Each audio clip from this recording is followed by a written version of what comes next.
महिनेभर. आता 40,000 सशक्त ऊस आपले जागणार आहेत. आता मरणारे ऊस किती आहेत? 1,20,000मधनं 40,000 वजा करा, किती मिळले?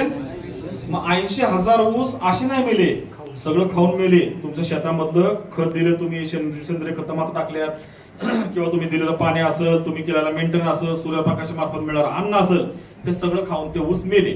मग समजा एका शेतकऱ्याने, आपण खतामध्ये बोलायचा प्रयत्न करू, 10-26-26च्या 4 गोण्या एका शेतकऱ्याने शेतामध्ये टाकल्या. जगणार ऊसाला किती गोण्या खाल्ल्या? मग त्याला किती मिळाल्या?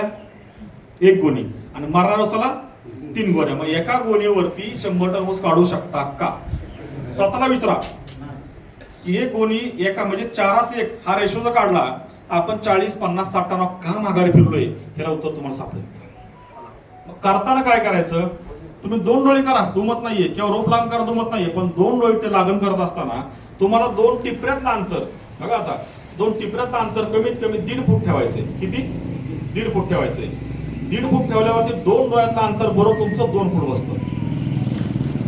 कोणा बोलतो बघा मी तसं शिकतो. रोप लागण केली, एकरी फक्त रोप आपल्याला लावायचे 5,000. किती? नोट करा. मग आपण 6,000, 7,000, 8,000 लावतो. कोण म्हणतं फुटावर लावतो, 1.5 फुटावर लावतो, कोण 6 फुटावर लावतो. नाही, 4.5 फूट सरी असेल तर 4.5/2 वरती आपल्याला रोप लावायचंय. त्याच्यामध्ये 4,700 किंवा 4,800 लमसम तुमचे 5,000 रुपये एकरी लागतात तुम्हाला. 5,000 फुटव्यांचा आपण जर विचार केला तर 8-5-40, साधारण 40,000 फुटे आपले 2 महिन्यामध्ये सशक्त तयार होतात. त्याच्यामुळे एकरी रोप लावताना फक्त 5,000च्या पुढे जायचं नाही. कांडकं लावताना 6,000 ते 7,000 लावावं लागेल आपल्याला, कारण आपण थोडं अंतर जवळ लावतो. दुसरा एक मुद्दा, आपल्याला लागण करते वेळी 7वी सरी डबल लावायची. कितवी सरी? 7वी सरी. जे शेतकरी कांडी लावतो त्याने 7वी सरी डबल लावायची. कशा करता बरं? फुटाळी, गॅप फिलिंग त्याला आपण म्हणतो. ज्या ठिकाणी आपलं महिन्याभरामध्ये नाग पाडणार आहे, नाग, तर त्या ठिकाणी आपल्याला 7वी सरी 1 डोळा बगलला लावायचा. बगलला का? त्याच मातीतलं, त्याच वयाचं आणि त्याच जातीचं बेणं आपण उपटून महिन्याभरामध्ये कुठं लावू शकतो?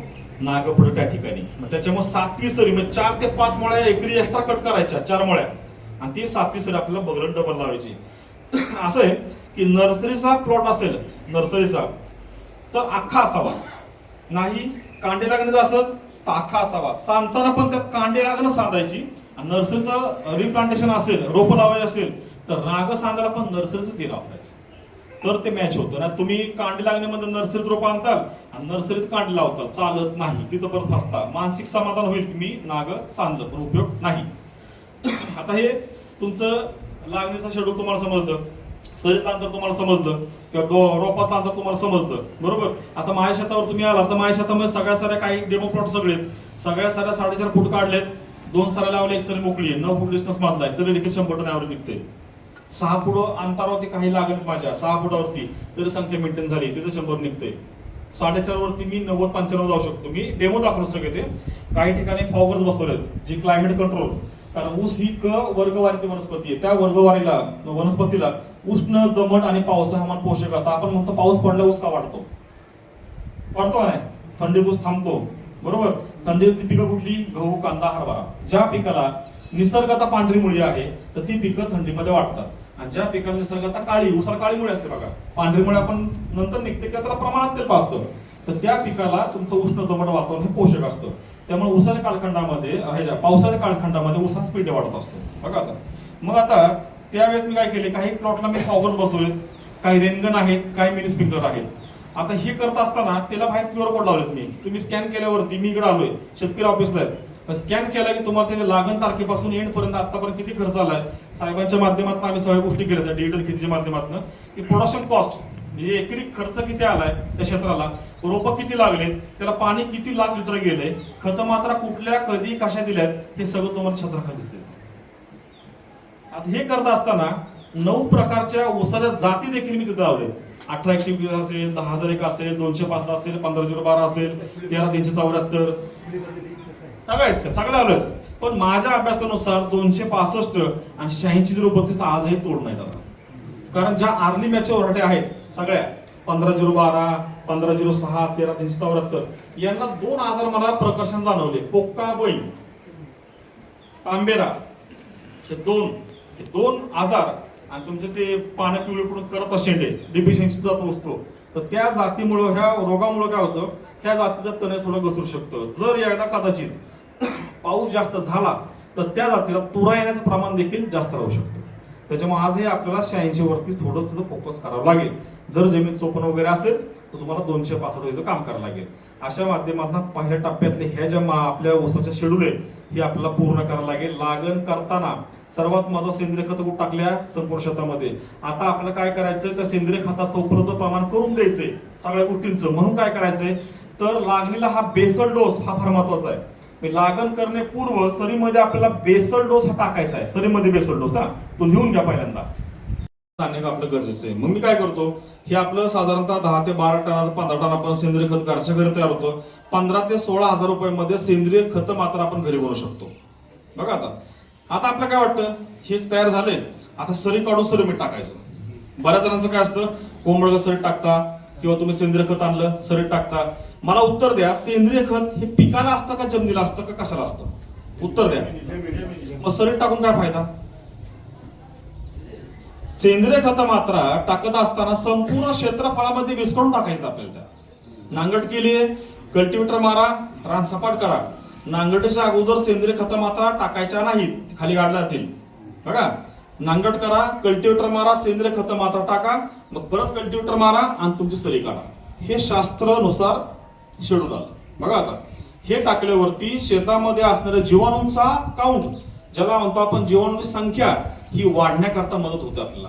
बघा आता जीवाणूंचा काउंट वाढण्याकरता आपण मदत होणार, आपण असं बोललो. जर आपण चारा आणला, शेतातून चारा आणला आणि घरी गायच नाही आपल्या, चारा कोण खाईल? नाही, बरोबर. गाय आणली, चाराच नाही, गाय जगेल का? दूध देईल का? नाही. आता सेंद्रिय खतामात्रामध्ये जीवाणूंचा काउंट वाढण्याकरता आपण सेंद्रिय निविदा टाकल्या. आता आपल्या शेतामध्ये पूर्वी सेंद्रिय खतमात्रामध्ये किंवा शेतामध्ये NPK चा काउंट चांगला होता, पण अलीकडे हा काउंट कमी झालेला आहे, इनबॅलन्स झालाय तो. मग त्याला आता काय करावं लागेल? NPK कन्सोर्शियम आपण बॅक्टेरिया म्हणतो, ह्या बॅक्टेरिया देखील शेतामध्ये आयात केलेल्या बॅक्टेरिया शेतामध्ये आपल्याला सोडावं लागतील. बघा आता हे सगळं सेंद्रिय टाकले, आता हे सोडावं लागेल आपल्याला. हा मुद्दा लक्षात ठेवा, नोट करून घ्या. आपल्या शेतामध्ये NPK जीवाणू हे सोडावे लागतील. कधी? आपण लागण करूया, त्यानंतर आंबोनी, चिंबोनी, ड्रिप इरिगेशन असेल, पाटपाणी असेल किंवा तुमचं हे असेल आळवणे असेल, या माध्यमातून आपल्या NPK जीवाणू पहिला सोडा शेतामध्ये. पण पहिला आपल्याला हे सेंद्रिय खत मात्र तयार करत असताना पुन्हा एकदा लिहून घ्या, 10 टन कारखाना कंपोस्ट. जरा शब्द माझा असा आहे, घरच्या घरी सेंद्रिय खत बनवा. घरच्या घरी, हा, कुठल्याही बाजारपेठेमधल्या कंपनीवरती सेंद्रिय खताला अवलंबून राहू नका. कॉस्टिंग वाढतं, खर्च वाढतो. 10 टन कारखाना कंपोस्ट. आपलं हे मळीचं नाही मिळते, कंपोस्ट केलं असतं बघा, ते 600-650 रुपये टन मिळतं बघा ते. हा, ते प्रति एकर, हा, प्रमाण प्रति एकर. 10 टन कारखाना कंपोस्ट, 2 टेलर शेणखत आणि 25 ते 30 बॅग कोंबड खत. साधारणतः 3 महिन्यापर्यंत अगोदर, लागणीपूर्व 3 महिन्या अगोदर हे मिक्सिंग करायचं आणि हे कुजत ठेवायचं. जर समजा तुमचं कंपोस्ट हे कोरडं असेल तर त्याला थोडंफार काही प्रमाणामध्ये पाणी मारायचं. 25 बॅग कोंबड खत एकरी प्रमाण सगळे. 10 टन कारखाना कंपोस्ट, 2 टेलर शेणखत, 25 बॅग कोंबड खत. मग तुम्हाला कोंबड खत विजूकडे आहे, तुमच्याकडे आहे नाही कोंबड खत? हा, हे कोंबड खतच मी वापरतो. हे कोंबड खत 25 बॅग. गरज नाहीये मला असं म्हणणं आलं, नाही गरज, काय नाही गरज. 2 टेलर चिकार झालं. आपल्याला काउंट वाढवायचा आहे सगळ्यांचा, म्हणजे तेवढं अन्न पुरेसं आहे. तुम्हाला 2 चपात्या, 1 भाजी, 1 भात, भाकरी बस चिकार झालं. तुम्हाला भरपूर वाढून ठेवला काय उपयोग नाही. त्यामुळे हे जे गोष्टी ह्या टाकेल त्याचा 15 टन ऍव्हरेज सहजरित्या वाढतं. लक्षात ठेवायचं 15 टन. हा, फक्त यावर्षी पाणी पुरलं पाहिजे. पहिल्यांदा काय करायचं, आपल्याला उपलब्ध असणारी सामग्री सांगतो. माती परीक्षेनुसार सांगायचं तुम्हाला सांगतीलच, जे मध्ये प्लॉट येतील, तुमच्या शेतामध्ये रेशा कुठला आहे. बऱ्याच ठिकाणी काय आहे की DAP चा वापर आम्ही सांगतो लोकांना करायला, किंवा 14-35-14 घ्या पहिल्यांदा. 14-35-14 एकरी प्रमाण सगळे. त्याच्यामध्ये साधारणतः 75 ते 100 किलो घ्या प्रमाण एकरी. सल्फरचं गरज आता तुम्हाला लागत नाहीये, कारण सल्फर तुमच्या शेतामध्ये इथं मी बघितलं आहे शिल्लक. मायक्रोटोन पण तुमच्या शेतामध्ये शिल्लक आहे तिथे, फक्त आपल्याला ते जीवन सोडावं लागतील नंतर. त्याच्यामध्ये नंतर हे घ्या तुमचं एखादी निंबोळी पेंट, 2 बॅग घ्या निंबोळी पेंटच्या. सिलिकॉन एक 50 किलो घ्या. रूट झोन साठी तुम्हाला एक ह्युमिकची एखादी बॅग घ्या. आणि इथं हुमणी वगैरे पडते किंवा तुमचा फोडकिडा पडतो, रिझल्ट अल्ट्रा म्हणून कीटकनाशक मध्ये रिझल्ट अल्ट्रा, ते साधारणतः 4 किलो घ्या. किंवा फर्टेरा ड्युपॉन्ट कंपनीचं ते 4 किलो घ्या, ऍड करा त्यामध्ये. हे एकत्र करून सरेमीठ टाका. पहिल्यांदा सरेमीठ टाकलं की ते अवजाराने माती ऍड करा. अवजाराने किंवा तुमच्या बैल चालणे अवजार असतं, किंवा तुमचा बारका ट्रॅक्टर असतो, किंवा तुमचा कल्टिवेटरचा अवजार मारणारा ट्रॅक्टर असतो, काकड्या मारणारा, त्यांनी माती ऍड करून घ्या. आता माती ऍड का करायचं मला सांगा, की माती ऍड केलं आपण सरी काढतो, सकस माती कुठं आली हो सगळी, वरब्यावर सगळी आली. निकृष्ट जागेत काय आपण लावतो, टिपर लावतो आपण. मग आपण काय ओरडतो, वातावरण चांगलं नाही, माती चांगली नाही, अमुक नाही तमुक नाही, बेन चांगला, लावणारा नीट दाबलंच नाही, आपण दुसऱ्यावर हा दोष डालतो. परंतु चुका आपण करतो. मग काय करायचं पर्याय त्याला, खतं, रासायनिक खतं मात्र सरीत टाका, त्या अवजाराने मात्याड करा. आमचे काय व्हिडिओ आहे तुम्हाला मी ते पाठवेल. मात्याड करून घ्या. मात्याड केल्यामुळे साध्य काय झालं, खतं मात्याड केल्यामुळं खतं कार्यक्षम झाली. कारण कुठलाही नत्रस्फुरत पालाश मात्याड झाल्यावरती तो कार्यक्षम होतो. पहिला मुद्दा. खतं वाहून जाण्याचा धोका शून्य झाला, खतं वाहून जात नाहीत. बरोबर. अनेक स्टेप तयार झाली, खत, माती आणि आपलं रोपटं किंवा टिपर, आपलं स्टेप तयार झाली. म्हणजे मुळ्या सुटल्यावरती कुठल्याही मुळ्याला रासायनिक खताचा स्पर्श नकोय. स्पर्श झाला तर तुमच्या मुळ्या त्या वाढीच्या थांबतात तिथे. म्हणून स्टेप तयार झाल्यावरती आपण काय होतं, तर कुजण्याची क्रिया का सगळ्या क्रिया सुलभ होतात. आणि आपण दिलेलं 14-35-14 किंवा 12-32-16 हे उपलब्ध ग्रेड बघा तुम्हाला मिळतात कुठल्या त्या. 12-32-16 किंवा 14-35-14 याच्यामध्ये फॉस्फरस जास्त असल्या कारणामुळे उसाला महिन्याभरामध्ये फॉस्फरस लागतो फुटव्या अवस्थेसाठी. तेव्हा ह्याला 35% किंवा तुमचा तो 12-32-16 मग 32% हा फॉस्फरस मिळणार कारणामुळे फुटवा हा सशक्त बाहेर पडतो. सशक्त आपण त्याला म्हणतो. सशक्त फुटवा हा 2 महिन्याच्या आसपास चांगला निघाला तरच तो कारखान्या पण चांगला जगतो.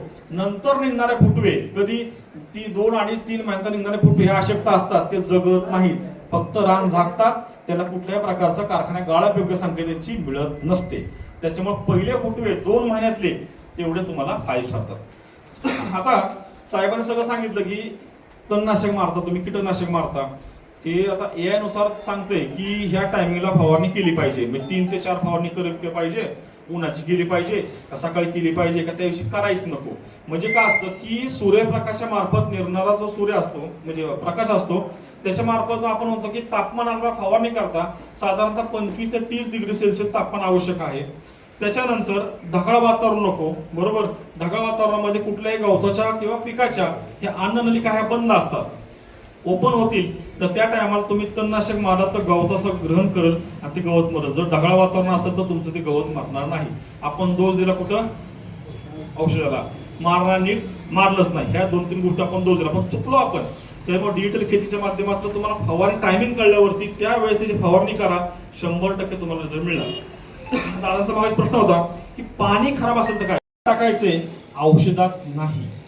आता बऱ्याच वेळा आपण ती साखर दिसते ती बी औषध मिक्स करून टाकतो. आपल्याला त्याचा pH नाही कमी करायचा, TS नाही कमी करायचा, आपल्याला पाण्याचं कमी करायचं आहे. मग 10 मिनिटं आपण टाकून त्याच्यामध्ये ठेवायचं कुठं, बॅरलमध्ये. ते पाणी तणनाशकाचा वापरा, 100% तुम्हाला आला पाहिजे. हा झाला तणनाशकाचा पॉईंट नोट आहे सगळ्यात ठेवा. म्हणजे हे जे मुद्दे आहेत ना हे नोट करून का ठेवा की तुम्हाला 10 वर्षांनी जरी प्रश्न पडला ना तुमच्या वहीवर हा कागद पाहिजे. मला तणनाशकाने एखादा म्हणला की तणनाशकावर मारले पण जळलंच ना, तू साईड टाकलं का, तर तुमच्याकडे 10 वर्षानंतर सुद्धा त्याचं पाहिजे, अवेलेबल पाहिजे तुम्हाला.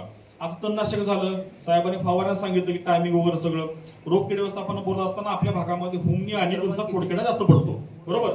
आता कृषी विभाग माध्यमातून जे आता उपक्रम बोलत त्यांनी की ते दाखवलं, त्यांनी ते काय ते बांबू लावायचं, बल लावायचं सगळं दाखवलं. तुम्हाला सांगतो साहेब की याला गाव पातळीवरती व्यवस्थापन होणं गरजेचं आहे. एका शेतकऱ्यांकडून चालत नाही. त्याला ग्रामपंचायत, सरपंच, ग्रामपंचायत, कृषी विभाग आणि स्वतः शेतकरी या तिन्हींचा समन्वय व्हायला लागेल. त्याचा एकात्मिक कीड व्यवस्थापन, एकात्मिक अख्ख्या गाव पातळीवरती हा उपक्रम होणं गरजेचं आहे. तर तुमच्या शेतामधून हद्दपार होऊ शकते, अन्यथा होऊ शकत नाही. तुमच्या भागात पाऊस पडला मध्ये म्हणजे असं वळवाचं नक्षत्र निघतं, त्या टायमाला तुमचा जो शेतामधला अंड्याचा अवस्थेमध्ये, कोशा अवस्थेमध्ये जो भोंगा असतो तो टरफल उकलतो, तो बाहेर पडतो आणि येत्या अमावस्येचा नर मादीचं मिलन होतं. मिलन झाल्यावरती मादी कीड साहेबांनी सांगितलं 80 ते 90 ती अंडी घालते, पुंजक्याने अंडी घालते आणि तिचं पहिलं अन्न आलं कुठलं, अर्धवट कुजलेलं अन्न. ऊसाचं पाचट असेल, सेंद्रिय खत असतील, शेणखत असेल, हे ती खाती. खाल्ल्यावरती ती पुढच्या अवस्था मध्य अवस्था, पुढे प्रौढ अवस्था. आणि आपल्याला हुमणी कधी कळती, जेव्हा ऊसाचं बॅटर पडलंय तेव्हाच म्हणतो आपल्या शेतामध्ये हुमणी पडली. पण हुमणी कधी पडली आहे? 21 मेच्या आसपासच. कधी पडली? 21 मेला. मग आपल्याला व्यवस्थापन करताना 10 जूनच्या अगोदरच हे सगळं ट्रॅक लावणं वगैरे ह्या गोष्टी आपल्याला कराव्या लागतील, तरच इथून पुढच्या कालखंडामध्ये हुमणी थांबेल. आता बघा, बऱ्याच जण म्हणतात की आम्ही एसेंटा सोडू, स्लेरपो सोडू, हमला सोडू, अमुक सोडू. ऊस बांधल्यावरती औषध गेलं कुठनं? सरीच्या मधनं. हुमणी कुठे आहे? ऊसाच्या बिचकीत. नुसतं औषध सोडू सोडू मिळाला कधी इकडं, पण बॅटाडा पाडायचं काय थांबलं नाही.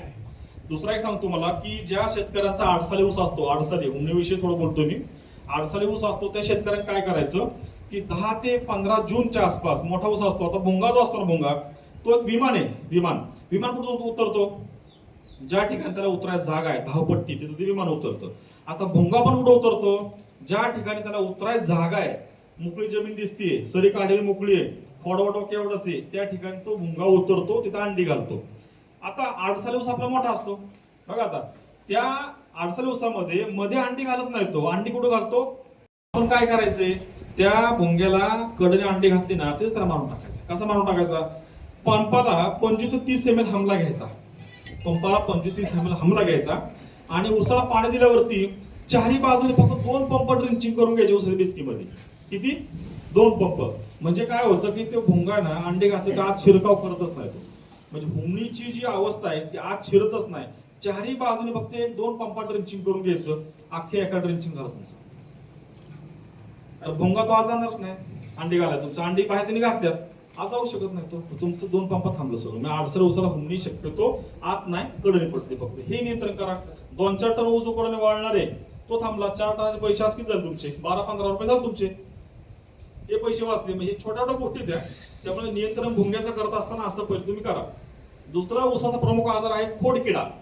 पायऱ्या आता समजल्या असतील. दुसऱ्या तिसऱ्या 10 पायऱ्या आहेत. तर तुम्ही मला फोन करून कधी युट्यूब चॅनल बघा, मला त्या सगळं केलेले आहे. चालेल, धन्यवाद.